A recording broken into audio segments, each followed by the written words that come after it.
에베소 4장 17절부터 우리가 24절까지 같이 합독합니다. 시작. 그러므로 내가 이것을 말하며 주 안에서 증언하노니 이제부터 너희는 이방인이 그 마음에 험한 것을 행한 같이 행하지 말라.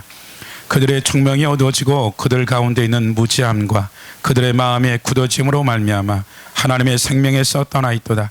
그들이 감각 없는 자 되어 자신을 방탕에 방임하여 모든 더러운 것을 욕심으로 그리스도를 그같이 배우지 아니하였느니라. 진리가 이의 손에 있는 것 같이 너희가 참으로 그에게 듣고 또한 그 안에서 가르침을 받을진대 너희는 유의 욕심을 따라 썩어져가는 구습을 따르는 옛사람을 벗어버리고 오직 너희의 심령이 새롭게 되어 하나님을 따라 의와 진리의 거룩함으로 지으심을 받은 새 사람을 입어라. 아멘. 우리가 이제 세일을 행하는 데 있어서 그 세일의 목적지가 어디냐면 23절에 보면 오직 너희 심령이 새롭게 되어, 조금 더 정확히 해석하면 오직 너희의 그 마음이 성령으로 새롭게 되고 하나님을 따라 의와 진리와 거룩함으로 성령 안에서 하나님으로 말미암아 새 사람을 입으라는 것들이죠.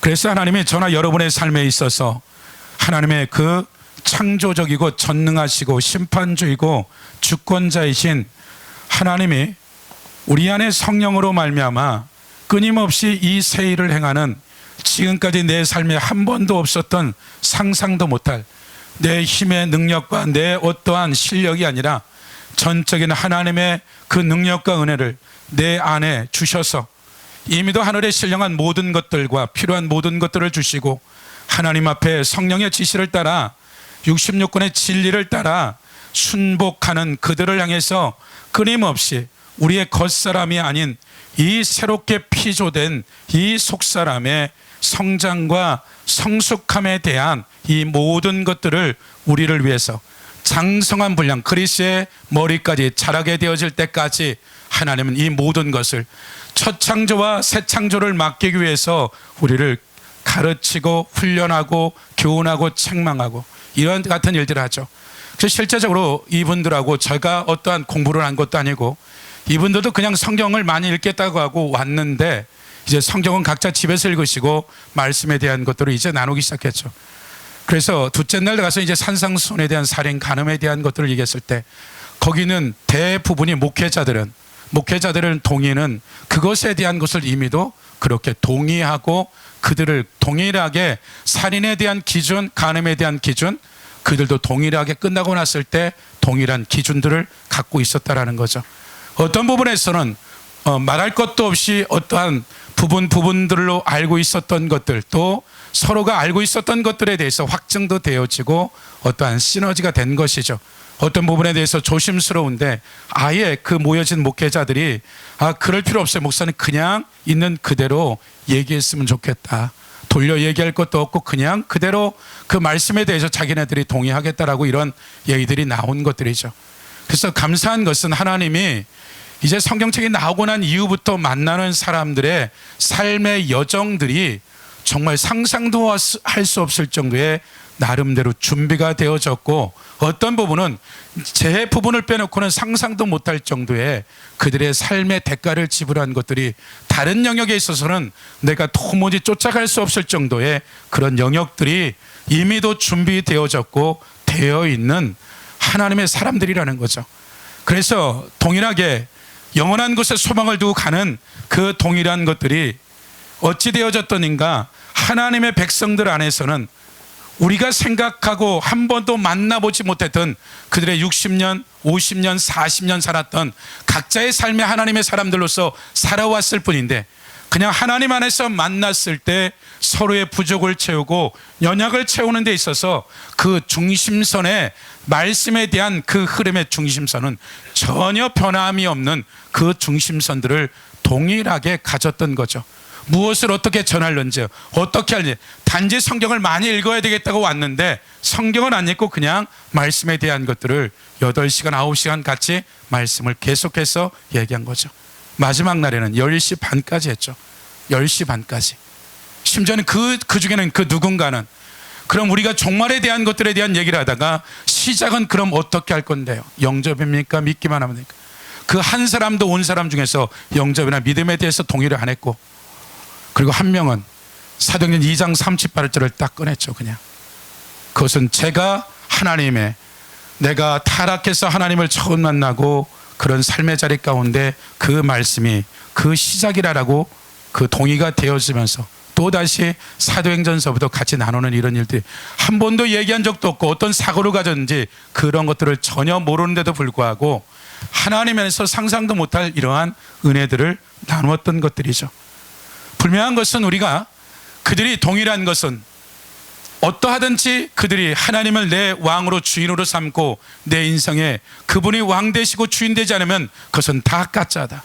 그러니까 각자의 방향성은 다 틀릴지 모르지만 갖고 있는 중심선은 하나같이 성령의 지시를 따라서 내가 알고 있는 진리 앞에 내 인생을 걸지 않으면 안 된다는 이런 삶의 자리에 있는 사람들을 찾은 것도 아니고 그냥 시작이 된 거죠. 그 일들이 이제 하나님 안에서 일어나는 것들을 봤을 때, 하나님이 성령으로 말미암아 날마다 새롭게 하고 하나님 앞에 갈망하고 갈증하는 그 속사람을 위해서 살아가는 영원한 소망을 두고 살아가는 그 여정들의 사람들이 이렇게도 저렇게도 하나님이 오라가라 하지도 않았는데 이렇게 연결되어지는 것들이죠. 그래서 하나님 얘기가 그런 것들이죠. 아마도 그들도 공통된 얘기는 무엇인가가 준비되어져 있는데 이 말씀된 이 생명의 말씀을 지속적으로 읽기만 하면 될 텐데 이거를 어떻게에 대한 고민들이 되어졌던 것들이죠. 그래서 하나님이 우리를 날마다 새롭게 해지고 하나님의 어떤 영역이 어떻게 끌고 갈지는 모르지만 하나님의 진리를 따라 사는 사람들이 어느 나라 어떻게 살든지 간에 그 나름대로 살았던 사람들이 그냥 모였을 뿐인데 가지고 있는 하나님에 대한 중심선은 변함없이 공일하게 동일하더라는 거죠. 그리고 금요일날 같이 예배를 드리고 새벽 7시 반까지 그 밤을 새도록 교제를 하는데도 아무런 피곤함이 없고 더 깊은 얘기들을 하게 되어졌던 거죠. 그래서 저나 여러분의 삶에 있어서 우리가 살아가는 데 있어서 성령의 지시를 따라 진리의 말씀 앞에 내 삶을 거는 것이 얼마나 가치 있고 소중한지를 나만이 아니라 나와 동떨어진 삶을 살았던, 전혀 나의 삶과는 살아왔던 사람들이 아닌데도 불구하고 그들도 진리 앞에 생명을 걸고 타협하지 않고 가는 이들이었다라는 거죠. 그래서 여러분의 삶에 우리가 새롭게 되어지고 새 일을 행하는 데 있어서 이 땅에 먹고 사는 문제들의 어떠한 사업이나 내 문제 해결 정도가 아니라 하나님의 아들로서 우리가 성장하고 성숙해지기만 한다면 그에 걸맞는 사람들을 만날 수밖에 없는 거죠. 그러고 나서 하는 얘기가 이런 거죠. 목사님, 낮에는 성경을 보고 밤에는 기도만 했던 15년 그런 삶을 살고 또 그런 삶을 살았던 사람을 같이 한번 만나봐요. 아무것도 안 하고 그냥 낮에는 성경을 읽고 밤에는 철회하고 기도했던 이런 영역들에 있는 사람들 같이 만나면 하나님 나라 가운데 또 다른 은혜가 되지 않겠어요? 그 사람들을 만나려고 한 것도 아니고 소개시키려고 한 것도 아닌데도 불구하고 아마 서로의 부족들을 또 채워서 하나님 나라를 이 세대 가운데 역사가 일어나지 않겠느냐, 이렇게 되어지는 것 같아요. 그래서 여러분의 삶에 여러분이 속사람의 장성한 분량이 어떠한 상황이 되었던 하루 한 주 한 주 동일한 것 같아요. 그들도 내일이었고 오늘 살다가 주님 앞에 목숨 걸고 살다가 내일 모레 글패 일주일 모르겠다라는 거죠. 하루 아래 살 수도밖에 없고 하루 사는 것도 동일하게 힘들 거라는 거죠. 하나님의 그 지시 앞에 순종해야 되는 이러한 교제들을 나눴을 때 그분들이 살아왔던 삶의 자리나 내가 부끄러울 정도로 얼마나 열심히 살았는지 그 삶의 영역들 가운데 상상도 못할 일들을 살아가는 그 모습들을 이제 보게 된 거죠. 그래서 여러분의 삶에 있어서 새 일을 반드시 행할 건데 여러분들이 그것이 어떤 영역이 되었던 하나님의 세미한 음성에 그것에 순종되어졌을 때 이 속사람이 얼마나 자랄지는 우리는 모르지만 심고 물 주는 일은 사도 바울의 아볼로지만 자라게 하는 건 하나님 같아요. 그리고 그런 사람들이 때가 되면 하나님이 만남을 허락하시는 것 같아요. 고린도후서 4장으로 가보시면 4장 7절 우리가 이 보배를 질거리에서 가질 수 있는 심히 큰 능력은 하나님께 있고 우리에게 있지 아니함을 알게 함이라.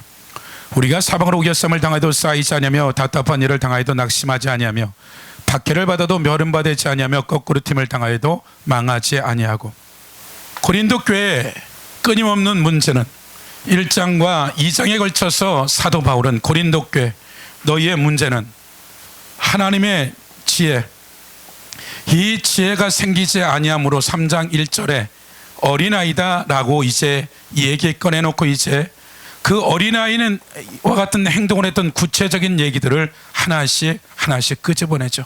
그러면서 10장에 가서는 야 모세 때 그들이 우상숭배로 모세가 하나님의 말씀을 받으러 갔는데 그 사이에 우상숭배로 3,000명이 죽는 일이 벌어지고 그 다음에 그들이 40년 광야가 끝난 그런 훈련을 받았는데도 불구하고 발람의 교훈 발락으로 말미암아 음행으로 24,000명이 죽는 일들, 또한 하나님을 시험하다가 불뱀으로 물려 죽는 일들, 하나님의 지도자에 대한 원망으로 산채로 땅에 갈라 죽는 일들, 그에 따르는 족장들의 25명이 향로에 불이 나와서 타 죽는 일들이 실제 모세 때 있었다. 그리고 나서 사도 바울은 고린도 교회 너희들도 지금 현재 동일하게 우상 숭배와 음행과 하나님을 시험하고 지도자에 대한 반역으로 말미암아 약한 자, 믿음이 약해지고 육신이 약해지고 육신의 병이 들고 실제적으로 영의 육의 병이 드는 이 일들이 많다. 그리고 이미 잠자는 자도 이미 우상 숭배와 음행과 시험과 원망으로 말미암아 죽듯이 이미 고린도 교회 안에 하나님의 이 땅에서의 생명이 걷어간 자들이 많다라고 얘기하는 거죠. 그러면서 이제 후서에 걸쳐서 얘기하는 것은 답답함, 우겨쌈, 박해, 거꾸로 틀어지는 이러한 일들이 고린도 교회 가운데는 답답함이 되고 우겨쌈이 되고 핍박이 되어지고 거꾸로 틀어짐이 원망과 불평이 되어지는데 사도 바울은 내 삶의 어떠한 상황과 환경이 있든지 간에 그것이 답답함이 아니라 그 답답함이 10절에 보면 우리가 항상 예수의 죽음을 몸에 짊어지면 우리가 사도 바울이나 고린도 교회 성도들 우리가 항상 360일 24시간 항상 예수 그리스도의 십자가의 죽음을 우리의 구원받은 백성들에게 십자가의 수치심과 억울함과 이런 말할 수 없는 모욕과 처자는 실제 채찍에 맞아서 살점이 떨어지고 온갖 모욕과 조롱과 그 손에 대못을 받고 머리에 가시관을 쓰는 이런 고통스러운 일들, 적당한 것들이 아니라 우리가 항상 예수의 죽음을 몸에 짊어지면 실제 사도 바울은 답답한 우산 핍박 거꾸로 틀어지는데 마치 다른 사람이 보기에는 어떠하든지 그 각 개인에게 있어서는 마치 예수 그리스도가 십자가를 통과하듯이 그 십자가의 통과가 그 십자가의 고난과 고통만으로 끝나는 것이 아니라 부활의 영광이 예수 그리스도 안에 있었다. 그러고 나서 예수의 죽음을 몸에 짊어지면 예수의 생명이 또한 우리 몸에 나타나. 어떤 몸? 우리 옛사람 아담 안에 있는 이 몸 안에 무엇이 3일 뒤에 일어난 부활의 영광들이 내 삶에 상상도 못할 이러한 답답한 우겨쌈 핍박 거꾸로 틀어지네. 내가 죄로 말미암아 징계를 받던 하나님 우리를 훈련 가운데 하나님 훈련을 시키던 그것이 첫사람 아담 안에서 답답한 일이요 우겨쌈이요 핍박이요 박해요 거꾸러지는 일일지라도 누명을 쓰든 억울한 일이든 내 죄가를 짊어지든 그 모든 것들은 무엇이다? 그것이 마치 예수 그리스도가 십자가에서 채찍을 맞아 살점이 뚝뚝 떨어지고 가시 면력을 써서 내 머리에 가시가 찔려 피가 나고 고통이 일어나고 대못으로 손을 박듯이 실제 육체적인 고통이 없는 것이 아니라 실제 삶의 자리 가운데 첫사람 아담의 이와 같은 고난이 있는데 이 고난은 단순히 고난을 위한 고난이 아니라 죽어서 부활의 영광스러운 천국에 가는 것만이 아니라 이것은 당연한 것이고 이 땅에서의 속사람이 실제 너의 겉사람이 그러한 것처럼 속사람의 영적, 혼적, 육적인 실력들이 키워져서 이 땅에서 하나님 나라를 실제 12사도가 그러하고 하나님의 백성들이 그러한 것처럼 실제 그들이 하나님 나라를 죽어서가 아니라 이 땅 안에서 하나님의 역사적인 일들이 부활의 생명된 내 안에 계신 성령으로 말미암아 속사람이 실제적으로 자라나게 되어졌을 때 첫 창조를 뛰어넘는 초월적인 이적과 기적뿐만 아니라 우리의 삶이 하나님의 새 창조의 나라 가운데 이 나라가 우리가 통치되어지고 다스려지는 것이 죽어서만이 아니라 이 땅 가운데 그것을 누가? 하나님이 우리를 통해서 죽어서 지멋대로 살다가 하나님과 천국 가서 좋다는 얘기들이 아니라 이 땅에서의 우리가 그러한 삶을 살다가 그 수준으로 그냥 하나님 나라에서 연결되어진다. 그 얘기는 이 땅의 실력과 기능만큼 하나님 나라 가서 그 실력만큼 사는 것이다. 그래서 고린도전서 15장에서 해와 달과 별과 별의 영광이 뜰리듯이 부활한 하나님의 구원받은 백성들도 그것이 해의 영광이 다르고 별의 영광이 다르고 달과 별과 별의 영광이 다르듯이 부활한 죽은 이후에 우리의 기능과 실력들이 죽어서뿐만 아니라 이 땅에서도 그 영광스러움을 우리가 느끼고 맛볼 수 있는 것들이죠.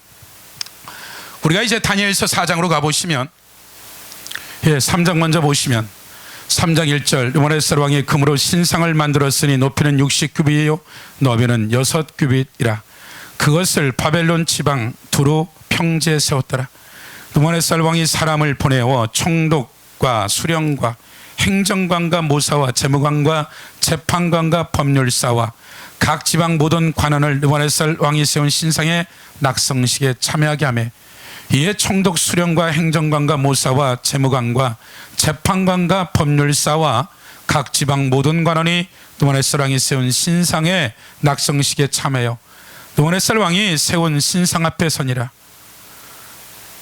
선포하는 자가 크게 외치되 백성들과 나라들과 각 언어로 말하는 자들아 왕이 너희 문 앞에 명하시나니 너희는 나팔과 피리와 수금과 사명금과 양금 생황과 및 모든 악기 소리를 들을 때 엎드려 느부갓네살 왕이 세운 금심상에 절하라. 누구든지 엎드려 절하지 않는 자는 즉시 맹렬히 타는 풀목불에 던져 넣으리라 했더라.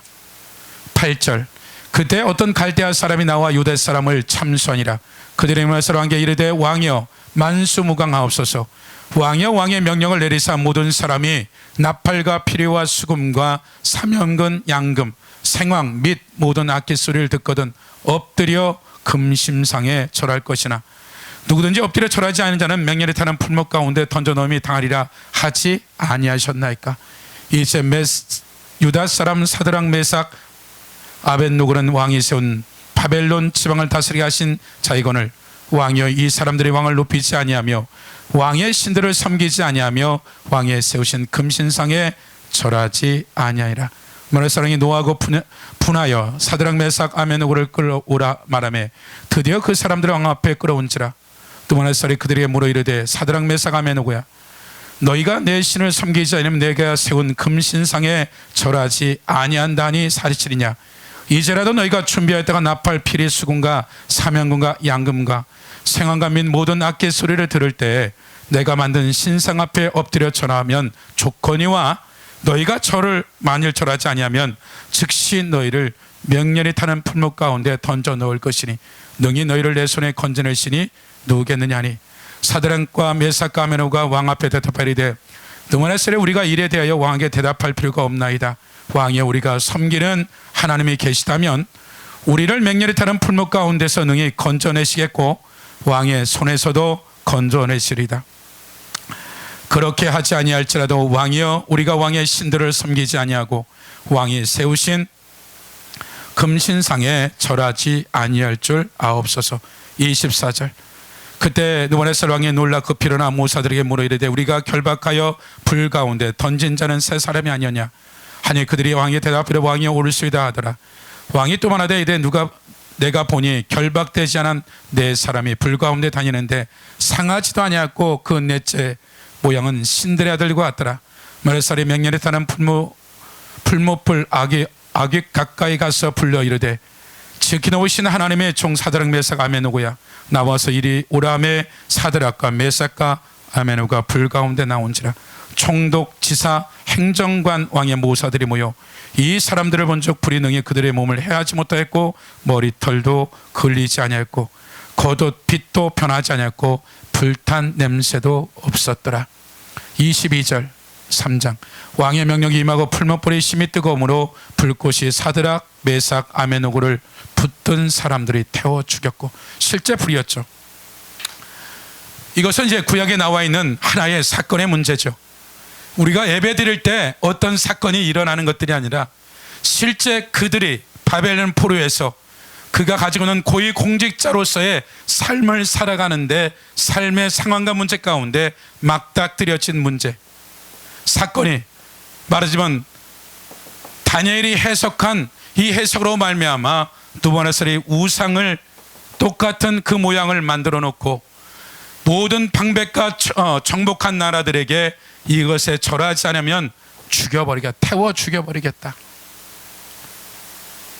사드락 메삭 아벤노고가 다니엘과 같이 어떤 은혜 가운데 들어간 건 사실인데 문제는 이것에 대한 문제가 발생된 거죠. 이제 그의 고위 공직자의 문제를 내가 이 시간만 절을 하고 일제 36년 동안에 이 황제에게 절하든지 아니면 내가 순교하든지 감옥에 갇히든지 하는 결정이 나듯이 이들의 삶에 나 혼자가 아니라 나의 처자식과 모든 이들이 이 하나 때문에 죽느냐 사느냐의 문제죠. 우리의 삶은 하나님 앞에서 설명도 하지 아니하고 이 기록된 말씀들에 우상 숭배하지 않은 말씀 앞에 이들이 목숨을 걸고 실제 그 가운데 들어가는 거죠. 우리의 예수의 죽음을 우리 몸에 짊어진다는 것은 여러분의 삶의 연장 가운데 그 일이 겨자씨만한 일이든 크든 작든지 그 삶의 영역들 가운데 순종할 건지 불순종할 건지는 그것은 본인들이 그 순간순간들을 결정해야 되는 거죠. 마찬가지로 사드락 메삭 아벤노고가 이것에 대해서 그리 아니하실지라도 우리는 내 하나님이 내가 어릴 적부터 배운 하나님의 말씀 앞에 내 생명과 주권을 드릴 수밖에 없습니다.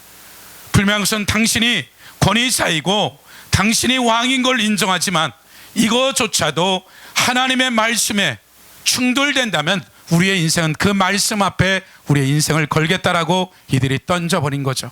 29절 그러므로 내가 이제 조서를 내노니 각 백성과 각 나라의 각 언어를 말하는 자가 모두 사드락 메삭 아벤노고의 하나님께 경솔히 말하거든 그 몸을 쪼개어 그 집을 거름토로 삼을지니 이는 이같이 사람을 구원할 다른 신이 없음이라 아니라. 이제 단순히 사드락 메삭 아벤노고는 자기가 이와 같은 말씀에 순종한 것들이 단순히 고난이요 어려움이고 힘들고 은혜 정도가 아니라 바벨론이 정복한 주변 모든 나라에게 어명이 내려진 거죠. 사드락 메삭 아벤노고가 믿는 하나님을 경솔히 여기면 그 몸을 갈갈게 쪼개고 그 집을 거름더미로 삼어라. 세 명의 순종은 단순히 세 명으로 끝난 것이 아니라 하나님의 경륜과 계획 가운데 이미도 나라를 잃고 제사장도 없고 말씀도 없고 왕도 없는 이들을 향해서 위로하고 격려하는, 이미 선지자도 없고 모든 것들이 잃어버렸던 이들의 삶에 세 명의 하나님 앞에 생명 건 순종은 그 바벨론이 통치하는 각 나라 족속들 가운데 아벤노고 사드락 메삭 아벤노고가 믿는 하나님을 욕하거나 딴짓하는 자들은 대다가 뭐라 능지처참해라. 이 일은 바벨론 왕에 있는 동안에 그들이 하나님을 섬기는 데 있어서 그가 성전도 없고 제사장도 없고 왕도 없고 나라도 없지만 하나님의 말씀 앞에 순종된 이 세 명으로 말미암아 전 세계 통치하고 다스리는 바벨론 나라는 하나님의 백성들이 하나님을 하나님으로 인정할 수 있는 이런 삶을 통로를 열어버린 것이죠. 우리가 마태복음 19장으로 가보시면 19장 16절. 어떤 사람이 주께 와서 이르되 선생여 내가 무슨 선한 일을 하여야 영생을 얻으리까? 예수께서 이르시되 어찌하여 선한 일을 내게 묻느냐? 선한 일은 오직 한 분이시라. 내가 생명에 들어가려면 계명들을 지키라. 이르되 어느 계명이리까? 예수께서 이르시되 살인하지 말라, 간음하지 말라, 도둑질하지 말라, 거짓 증거하지 말라, 내 부모를 공경하라, 내 이웃을 내 자신과 같이 사랑하라 하신 것이라.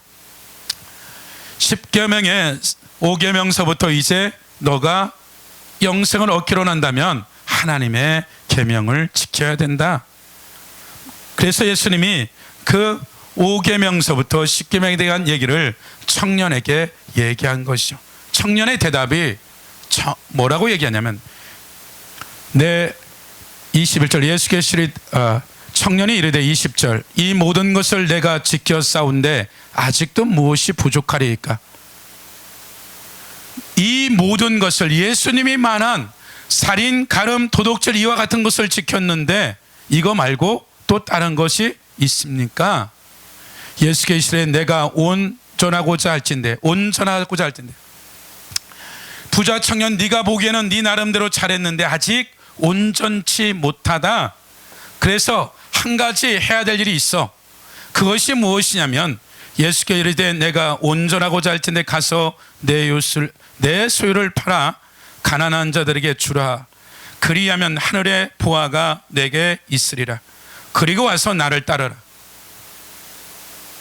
네 나름대로는 열심히 하나님을 믿었는데 예수님이 봤을 때 아직 온전하지 못하는데, 온전하지 못하는 이유가 네가 가진 재물이 문제가 되니 이것을 하나님께 다 드리고 나를 따랐으면 이제 네가 말한 그 영생에 대한 것들이 온전케 될 것 같아. 그 청년이 재물이 많음으로 이 말씀을 듣고 근심하여 가니라. 그 이후 어떻게 된지는 몰라요. 분명한 것은 자기 수준과 자기 나름대로 10계명을 지킨 건 사실이죠. 부모를 공경하라, 살인하지 말라, 간음하지 말라, 제가 이것을 어릴 때부터 지켰습니다. 그러니까 예수님이 야 안식일을 지켜라, 나 외에 다른 신을 숭배하지 마라, 이와 같은 1, 2, 3계명은 그렇게 보이지 않는 영역이니까 말하지 않고 되려 네가 재물이 하나님보다, 네가 재물이 우상이 되어져서 하나님 자리에 있다라고 그렇게 얘기하지 않고 돌려서 얘기한 거예요. 재물이 하나님보다 더 중요한 가치관을 갖고 있으니까 그거 네가 내려놔야 된다, 이 말을 한 거죠. 그 얘기는 무슨 얘기예요? 재물이 우상 숭배고 재물이 하나님이고 재물이 이와 같은, 다른 얘기로 하면 내가 주일 예배를 드리고 무당을 찾아가고 점쟁이를 찾아가듯이 실제 너는 네 나름대로의 신앙생활을 했지만 너는 재물이 우상이 되어지고 하나님이 되어져서 네 수준 안에서 계명을 지켰을 것이다. 그 얘기는 뭐예요? 우상 숭배하면서 안식일을 지키고 부모를 공경하고 살인 간음을 안 했다 할지라도 먼저 어떻게 되는 거예요? 이와 같은 삶의 너의 수준이 10계명은 1계명서부터 5계명 중에 부모 공경이 안 돼. 그러면 1, 2, 3계명은 무조건 안 지켜진 거예요. 왜? 부모 공경 안 했어. 이것은 뭐예요? 부모가 세운, 하나님이 이 부모에게 준 권위의 그 부분에 옳고 그름이 아니라 부모에게 순종해라. 권위에 대한 문제다. 하나님의 말씀의 명령이에요. 그러면 1, 2, 3계명에 하나님이 그렇게 지시한 것들을 내가 이 부분에 우상 숭배를 하면서 부모 공경하는 그 혼합된 것들이 이들이 아직 온전케 하지 못한 것들이죠. 당장 사드락 메삭 아벤노고처럼 풀무불에 들어가지 않지만 그의 생명력과 그가 가지고 있는 소위 말해서 예수 그리스도 안에서 구원받은 이후에 그의 삶에 이런 사건이 벌어진 거죠. 그의 연약한 것들, 한계점에 대한 것들을 예수님이 부자 청년에게 너의 문제가 어떤 것들이 아니라 이 돈이 문제다, 이거 십자가에 내려놔라. 우리가 예수의 생명을 우리 몸에 짊어지면 내 품으로부터 평생 모아둔 이 돈을 가난한 자들에게 나눠주는 것이 마치 내 인생의 모든 것들을 포기하고 갈 수밖에 없는 그만한 고통과 그와 같은 삶의 자리가 있는 이 부분을 부자 청년에게 요구한 것은 실제 우리의 삶에 사드락과 메섹과 아브라함과 같은 일도 일어나지만 내 삶에 그것을 불순종한들, 내가 내 멋대로 산들, 내가 현재 일어나는 누번에스를 통해서 풀무불에 던져지지 않는다 할지라도 내 속사람의 기능과 실력들은 처절할 정도로 망가져 버리는 거죠. 부자 청년에게 주어진 이것이 자식이 됐던 아내가 됐던 남편이 됐던 돈이 됐던 명예가 됐던 어떤 영역이 되어졌던 그 영역에 대해서 불순종한 그 모든 것들이 이 속사람의 기능과 실력들이 그 삶의 현장 앞에서 그 현장 순간순간의 상권과 문제 앞에서 우리가 그 십자가를 질 건지 안 질 길은 누가? 내가 결정합니다. 하나님이 그걸 질 수 있는 은혜를 이미 다 주셨어. 그러니까 우리가 하나님 앞에 가면 할 말이 없는 게 그것을 할 수 있는 걸 다 줬는데도 그 힘과 능력을 줬는데도 불구하고 우리가 안 하는 거예요. 하나님 원망할 게 하나도 없는 거예요. 그래서 저나 여러분의 삶에 구약에서 보여지는 것이나 보이지 않는 영역들에 있어서 단지 사드락 메삭 아벤노고가 살아난 이와 같은 것들, 이들이 죽을 수도 있을지 모르지만 부자 청년이 죽기 전까지 그 부분에 돌이키지 않는다면 그 삶은 처참하리만큼 이 인생이 이 땅에서 끝나는 그 100년 120년의 영광으로 끝나버리는 것들이죠. 사무엘상 24장으로 다시 가보시면 우리가 잘 아는 대로 이제 다윗과의 그러한 문제들에 대한 것들이 나오죠. 우리가 이제 굴에 들어간 사울을 죽이려다 옷자락을 자르고 마음에 찔려서 안 자르고, 그리고 다윗이 이제 그러한 자기를 죽이는 사울을 하나님 앞에서 사람 앞에서 조목조목 얘기하죠. 24장 8절 그 후에 다윗이 일어나 굴에서 나와 사울 뒤에서 외쳐 이르되 내 주 왕이여 하매 사울이 돌아보는지라 다윗이 땅에 엎드려 절하고 다윗이 사울에게 이르되 벌써 다윗이 왕을 해하려 한다는 사람들의 말을 왕은 어찌하여 들으시나이까. 오늘 여호와께서 굴에서 왕을 내 손에 넘기신 것을 왕이 아셨을 것이니이다. 어떤 사람이 나를 권하여 왕을 죽이라 하였으나 내가 오늘 아껴 말하기를 나는 내 손을 들어 내 주를 해하지 아니하리니 그는 여호와의 기름 부음을 받은 자이기 때문이라 하였나이다. 이제 다윗이 이 사건 앞에서 우리가 수도 없이 보았던 8절 그 후에 다윗이 일어나 굴에서 나가 사울 뒤에서 외치리되 내 주 왕이여 하며 사울이 돌아보는지라 다윗이 땅에 엎드려 절하고. 얼마든지 거들먹거릴 수 있는 이 다윗이 하는 태도, 다윗이 하는 태도, 아주 겸손하고 온유한 태도들이죠. 그리고 거들먹거리지 않냐고 명분도 있고 불명한 사울을 죽일 수 있는 이 모든 것인데도 불구하고, 그리고 얼마든지 이 사울 무리와 다윗이 이것에서 거들먹거리면서 말할 수도 있는데도 이 모든 것의 주권자이신 하나님 앞에서 그가 태도를 취한 거죠. 그리고 조심스럽게 겸손하게 하나하나 왕이여 내가 당신을 죽인다는 소문 때문에 나를 죽이려 했는데 그럴 것 같으면 죽였지 않았을 거냐. 절대 나는 그렇지 않다라고 이제 조목조목 설명을 하죠. 그 내용이 이제 쭉 나온 15절까지요. 그 말을 듣고 16절에 다윗이 사울에게 이같이 말하기를 마침에 사울이 이르되 내 아들 다윗아 이것이 내 목소리냐 하고 소리 높이 울며. 무슨 얘기예요? 하나님의 그 성령에 감동된, 하나님의 신에 감동된 다윗의 이 말 앞에 감동되어지고 울고 뭐했다는 것은 회개한 거예요. 이것이 사실이고 사울의 마음 같은 그런 마음들을 가진 건 사실이에요. 그리고 어느 것까지 고백하냐면 사울이 다윗이 이르되 나는 너를 학대하되 다윗에게 이르되 나는 너를 학대하되 너는 나를 선대하니 너는 나보다 의롭다. 내가 나 선대한 것이 오늘 나타났나니 여호와께서 나를 내 손에 넘겼으나 내가 나를 죽이지 아니었도다. 사람이 그 원수를 만나면 그를 평안히 가게 하겠느냐? 오늘 내가 행한 일로 말미암아 여호와께서 내게 선으로 갚으시기를 원하라. 보라 나는 내가 반드시 왕이 될 것을 알고 이스라엘 나라가 내 손에 건고에 설 것을 아노니 그런즉 너와 내 후손을 끊지 아니하며 내 아버지 집에 내 이름을 멸하지 아니할 것을 이제 여호와 이름으로 내게 맹세하리라. 다윗이 사울에게 맹세하며 사울은 온전으로 다윗과 그의 사람들은 요새로. 기가 막힌 말들이죠. 분명하게 이것이 잘못됐다라는 것을 인지했어요. 다윗의 설득력이나 이론과 언변이 아니라 하나님의 은혜 가운데 깨달은 거죠. 그러나 사울은 또 다윗을 죽이러 와요. 우리가 하나님 앞에서 사건과 문제를 만나서 그 잘못된 것을 돌이켜서 회개하죠. 그러나 하나님은 이 부분을 또 갖다 놓죠. 정말 그 부분이 해결됐니?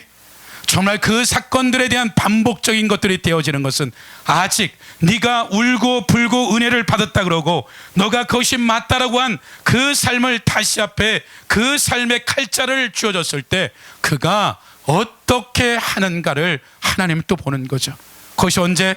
될 때까지, 우리의 연한 안에 하나님이 우리를 될 때까지 집어넣었을 때 사울의 남은 40년의 끝은 나라 전체를 팔아먹고 자기와 자식들과 그 삶에 처절할 정도의 인생을 끝내고 자기가 이미 자살해 죽은 이 시체가 목이 잘려서 이방인의 성문에 못 박질당하는 이러한 일들이 왜 생겼냐는 거죠.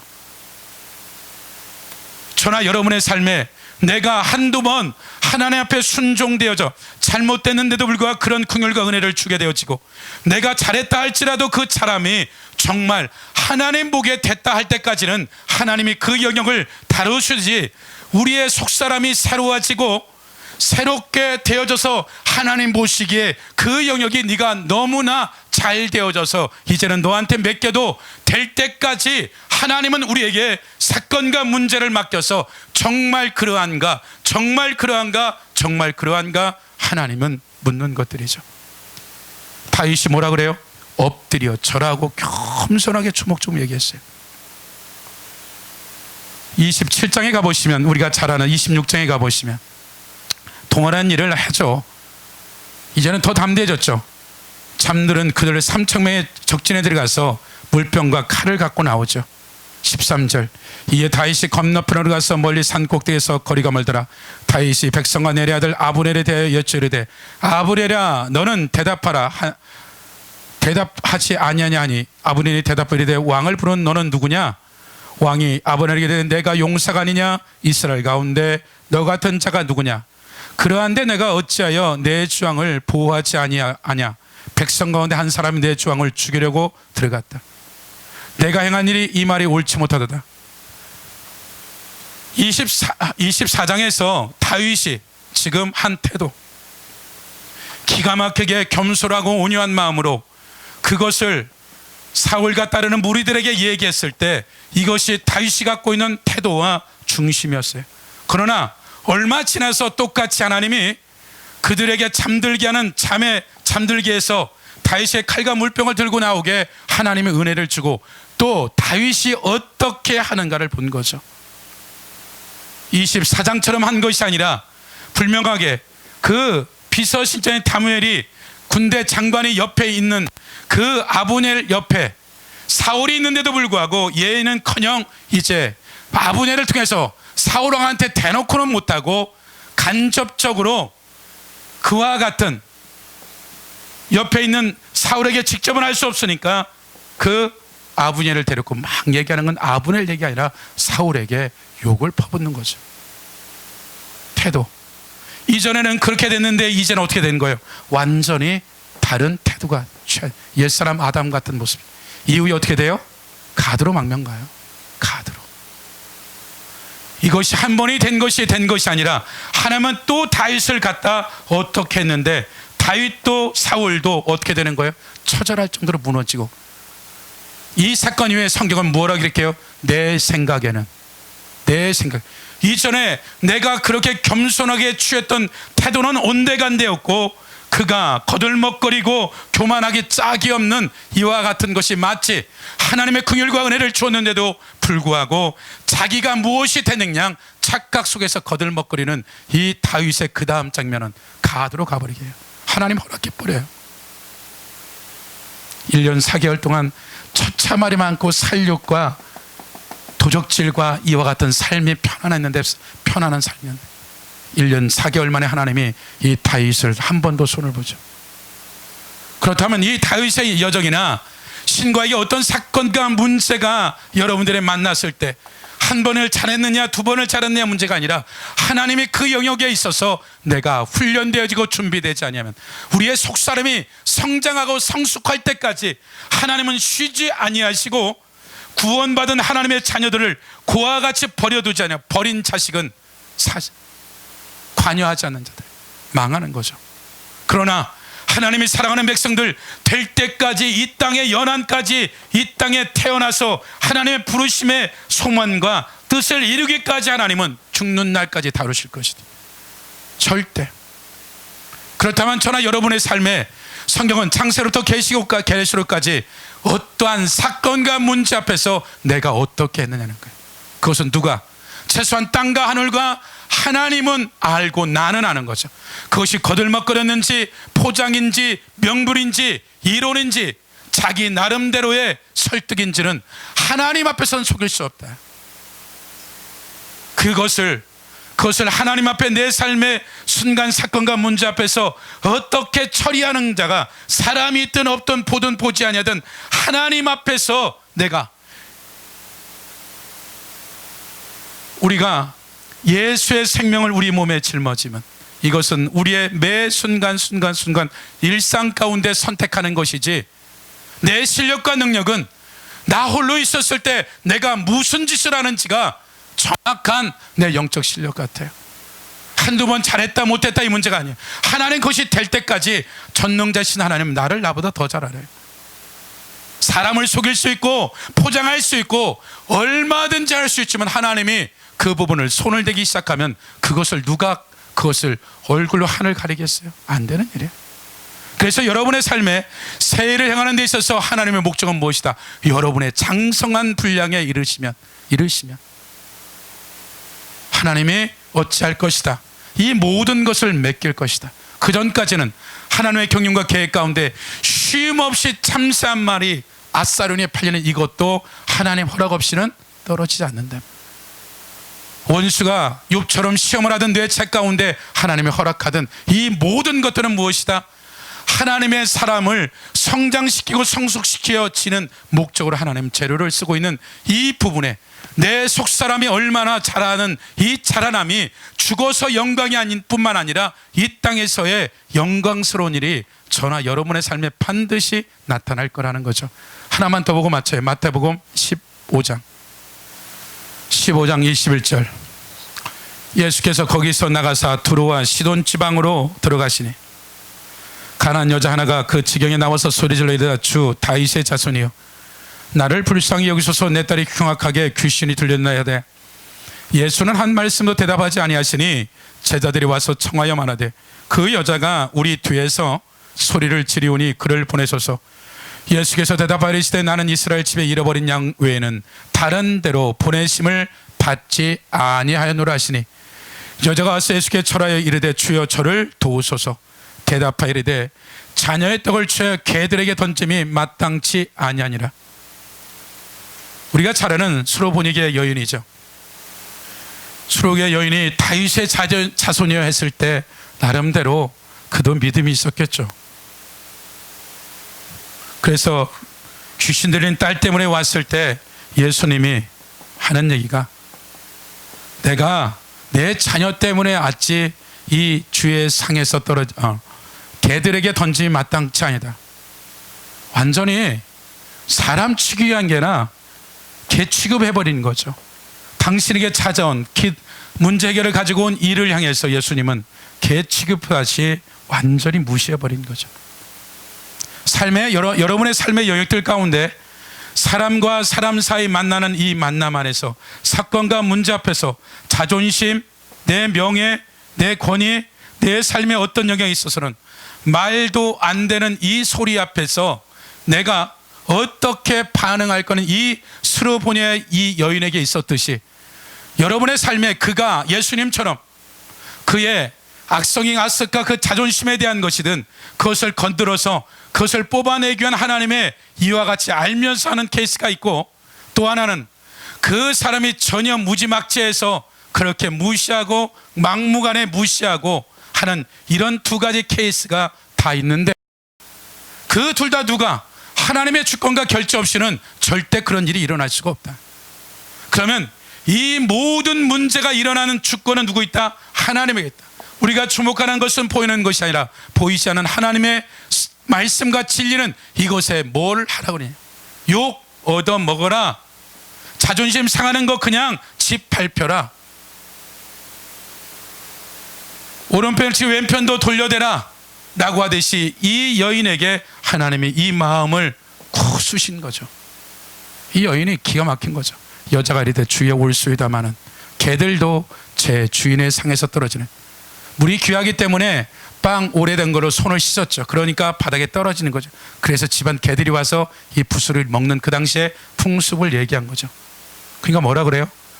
이제 먹을 수 없는 이 빵들을 손을 씻어서 손에 더러운 것이 떨어지는 이거라도 제가 먹을 테니까 우리 딸을 좀 고쳐줬으면 좋겠어요. 이에 예수께서 대답하여 이르시되 여자야 내 믿음이 크도다. 내 소원대로 되리라 하시니 그때부터 그의 딸이 나으니라.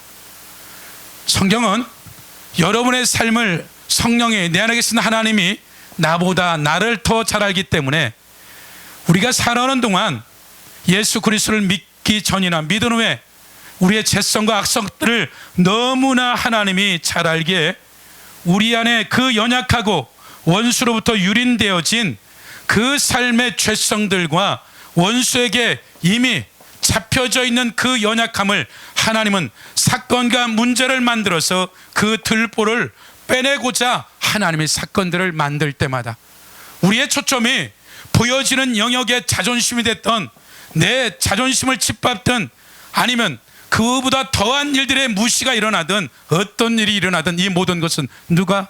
하나님의 주권 앞에 나를 그 사건 앞에 만나게 하신 것이다. 그 앞에 내가 선택해야 된다.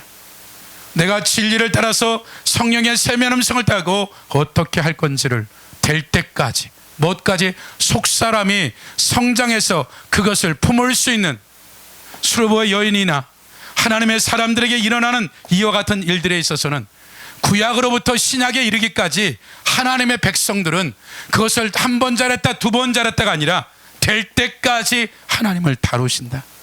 그래야 하나님의 이 땅의 모든 것을 맡길 수 있기 때문에.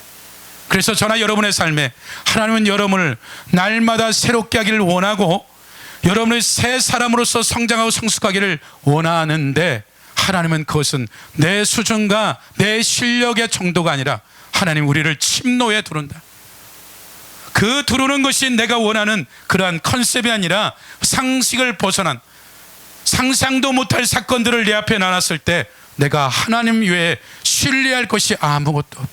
그러나 그것을 순종하는 순간 그 모든 것들이 눈 녹듯이 녹아버리고 그러한 것들이 손들이째 10년 30년 50년 묵은 것들도 뽑혀 나가게 되어지고 그 자리에 하나님의 능력과 말씀과 생명이 들어가서 속사람이 자랄 수밖에 없는 것들이죠.